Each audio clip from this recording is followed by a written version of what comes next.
Welcome to our latest Wandering Walks of Wonder campus tour. Today we're headed to DePauw University in Greencastle, Indiana.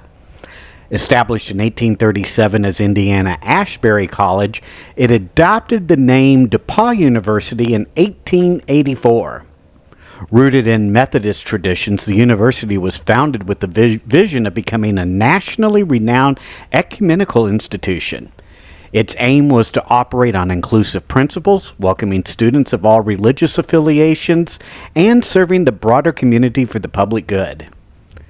Indiana Ashbury University was established here in 1837 in Greencastle and is named after Francis Ashbury, the first American bishop at the Methodist Episcopal Church.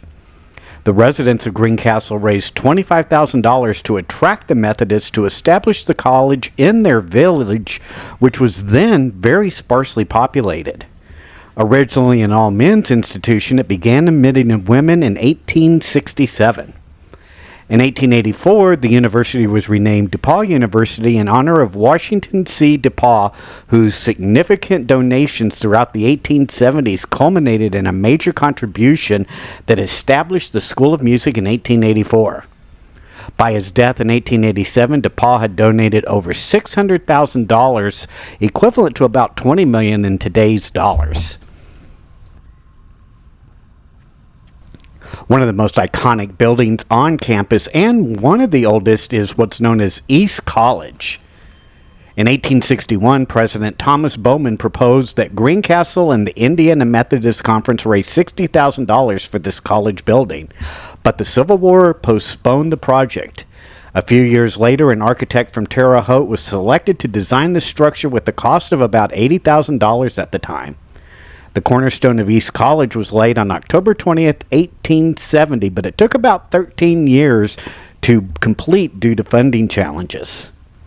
By June of 1874, the building was sufficiently completed to host commencement ceremonies in the chapel, and classes began in the building in the fall of 1875. On our right is the Emerson Building. This building was constructed in 1907. Originally, it served as the university's library, which was addressing the growing need for a dedicated space for academic resources. In 1956, with the construction of the new Roy O. West Library, this building transitioned from its role as a library to house various university offices and departments. In 1986, the building became the Emerson Arts Center, with space dedicated to the visual arts, including galleries, studios, as well as classrooms. The building remains a cultural hub on campus and hosts numerous art exhibits, lectures, and events that enrich the university's academic and cultural environment.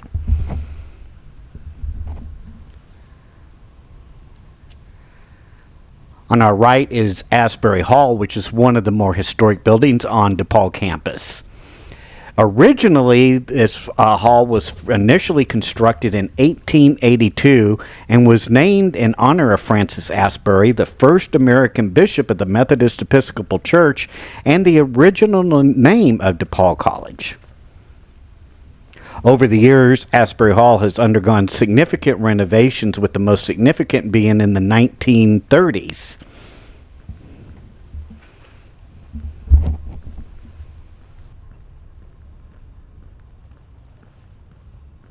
Today, Asbury Hall remains a vital part of DePauw University's campus and houses various academic departments and serves as a hub for student learning and faculty research.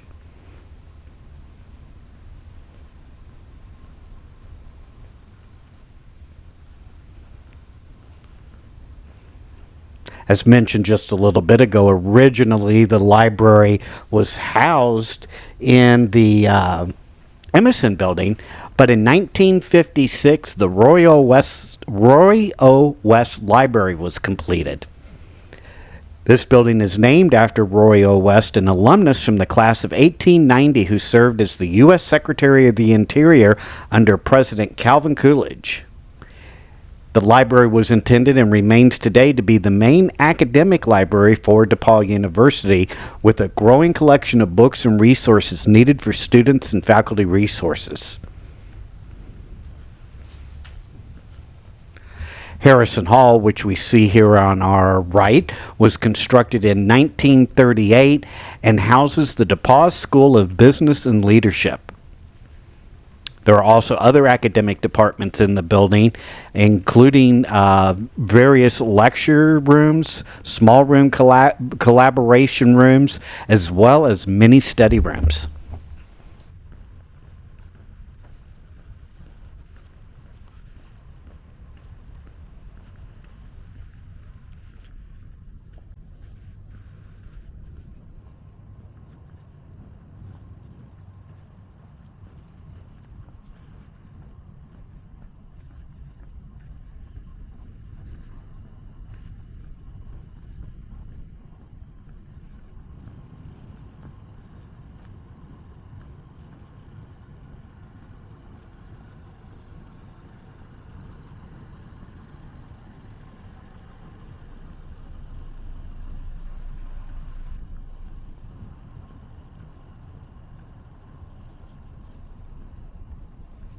DePauw University is a residence college, meaning that there are many people who live on campus, and many of those in fraternity and sorority houses.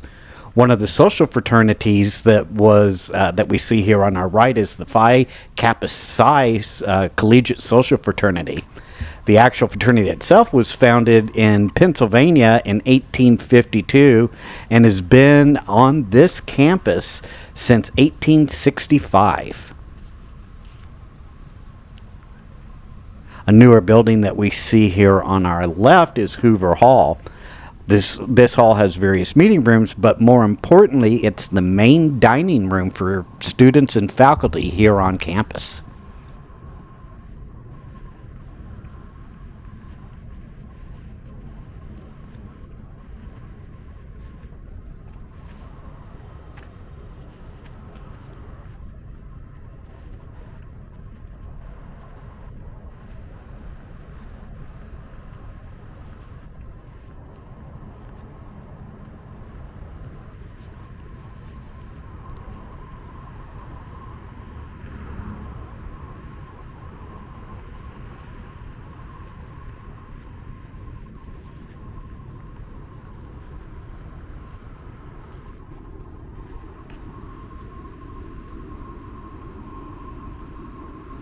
We're now heading in and seeing several more academic halls. The one that we see here on our left is the Percy L. Julian Science and Mathematics Center.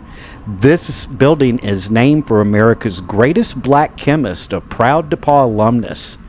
Julian houses classrooms, laboratories, and offices for the departments of chemistry, physics, astronomy, geology, environmental geosciences, mathematics, and computer sciences. On our right, which we're walking past right now, is the F.W. Olin Biological Science Building, or just commonly known as Olin. It's designed for undergraduate research in the Department of Biological Sciences. Olin features subject area laboratories including anatomy and physiology, animal biology, botany, genetics, environmental sciences, and microbiology. There's even a tissue culture facility for research and teaching immunology inside the building, as well as a climate-controlled zone and computer-operated greenhouse that we see here on our right.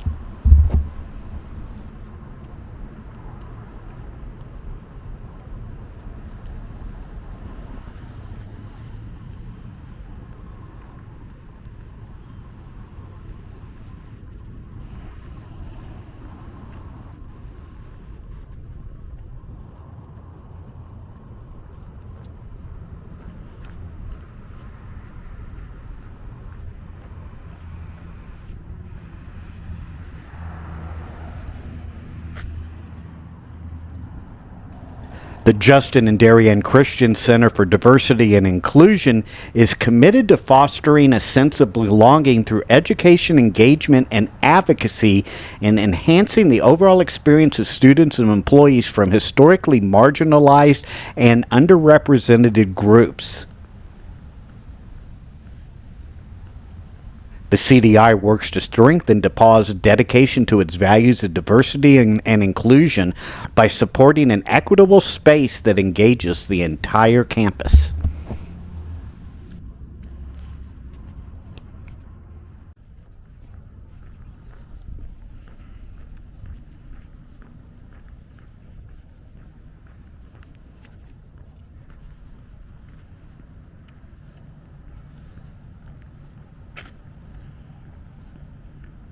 We're now heading into the athletic area of DePauw University.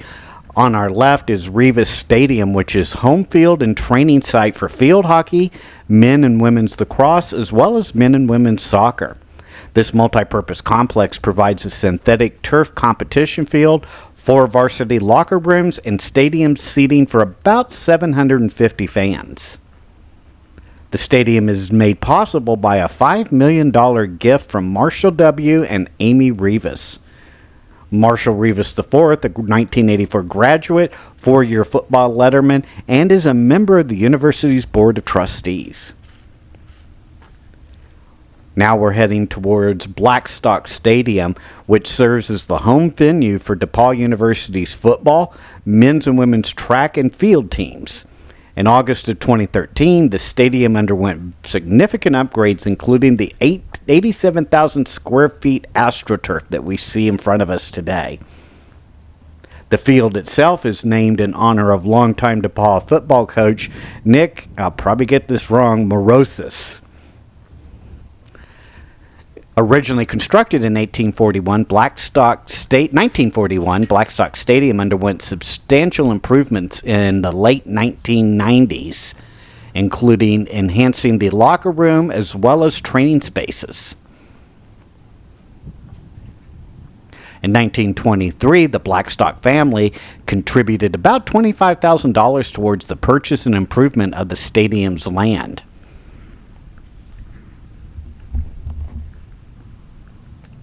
In memory of her husband, an 1886 DePauw alumnus, Mrs. Blackstock, the first woman trustee on DePauw's University Board of Trustees, played a pivotal role in the stadium's development.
Designed by internationally acclaimed architect Carlos Jimenez, a professor at Rice University School of Architecture, the Richard E. Peeler Art Center opened in 2002 and was dedicated on October 11th of that year.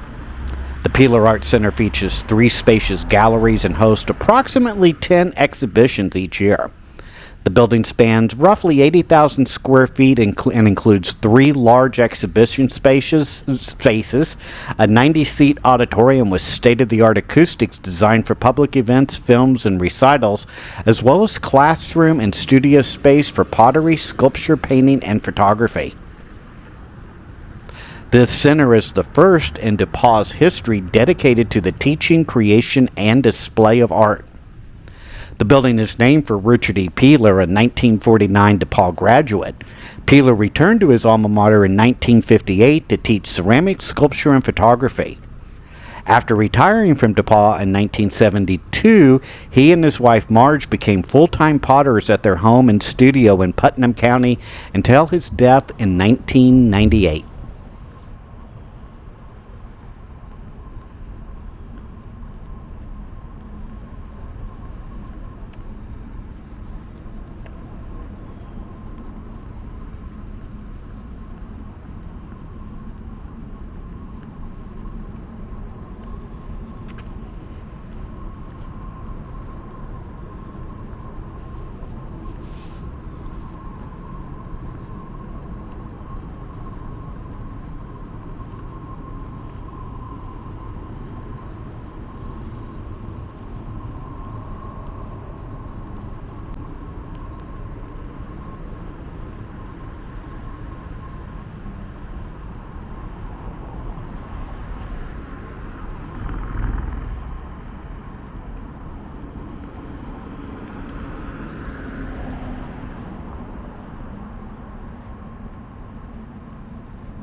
On our right, we're walking past the Lilly Center, which is the university's primary indoor fitness and recreation facility.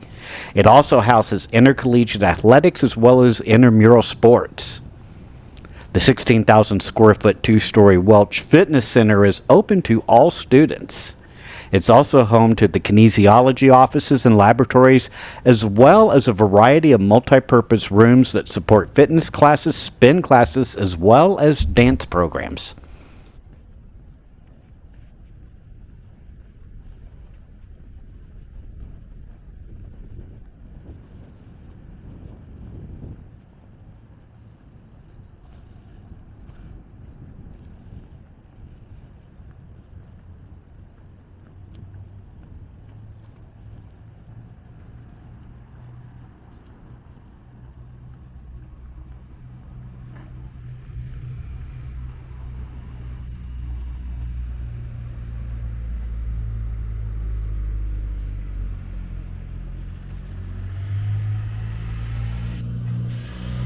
The Judson and Joyce Green Center for the Performing Arts is home to the departments of communication, music, and theater. This state-of-the-art facility features acoustically isolated studios, classrooms designed with creativity in mind, as well as superb rehearsal spaces, a technology center, a recording studio, and a comprehensive music library. Inside are three performance halls, the 1,500-seat Kresge Auditorium, the 400-seat Moore Theater, and the 220-seat Thompson Recital Center, all used for student performances, guest artists, major lecture series, and much more.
We're now heading towards the Memorial Student Union building.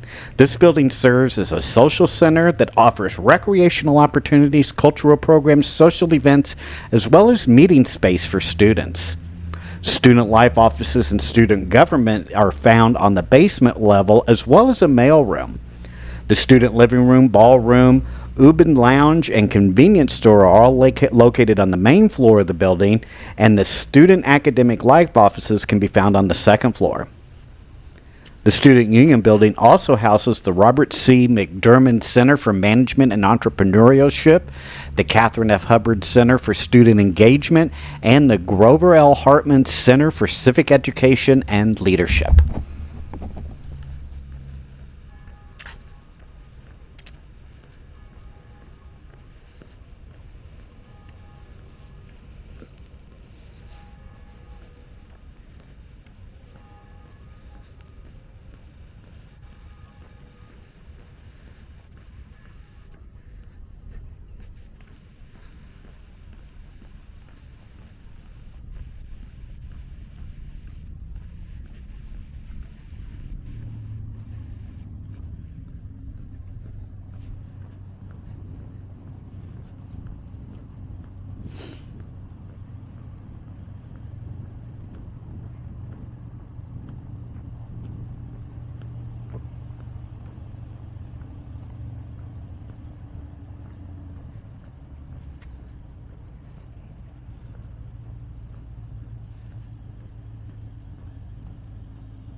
This area of the campus that we're walking through right now houses several residence halls.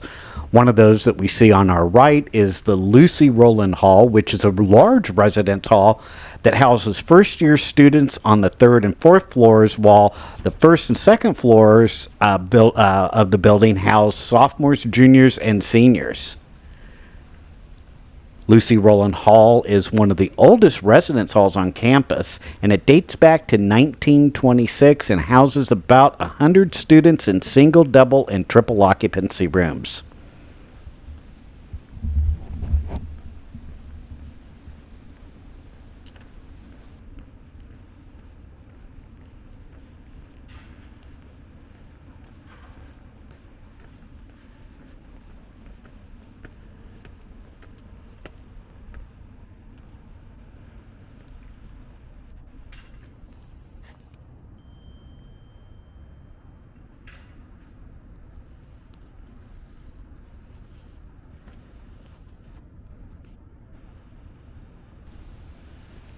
Reese Hall is another historic residence hall, as well as several others that we'll see as we start walking through this area.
The DePauw Administration Building was dedicated in 1917 to the memory of Clem Studebaker, a trustee elected in 1881.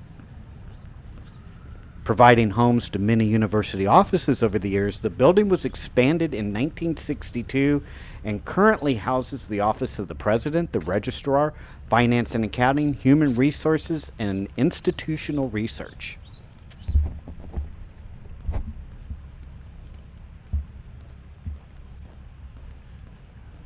Our final building on our tour is Gobin Memorial United Methodist Church.